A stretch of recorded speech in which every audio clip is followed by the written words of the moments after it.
আমরা এই মুহূর্তে পশুর হাটের চিত্র দেখে আসতে চাই। বছিলা থেকে আমাদের সহকর্মী সম্রাট হোসেন যুক্ত হচ্ছেন। সম্রাট, একটু দেখাবেন এই মুহূর্তে, শেষ মুহূর্তে এসে বাজারের চিত্র কেমন?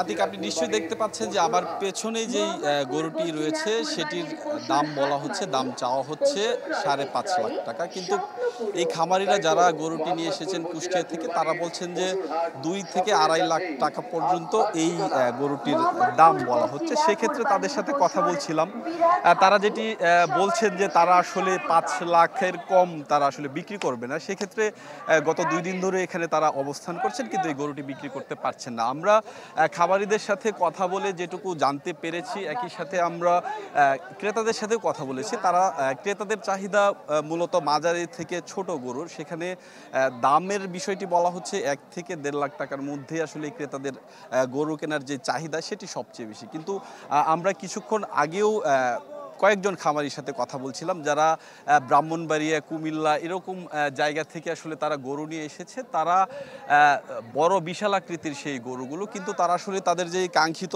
যে দাম চাচ্ছে, কিংবা এক একটি গরুর দাম তারা বলছে 8 লাখ টাকা, সেখানে আসলে ক্রেতারা শুধুমাত্র দাম শুনেই চলে যাচ্ছে। বড় গরুর ক্ষেত্রে এই ধরনের একটি সংকট কিন্তু আমরা এই বছিলাতে এখানে এসে এটি লক্ষ্য করেছি। পাশাপাশি আরেকটি বিষয় যদি আপনাকে জানিয়ে রাখি, যে এই বছিলা মোহাম্মদপুরে মূলত গত কয়েকদিন ধরে এখানে আসলে এই গরুর হাট চলছে।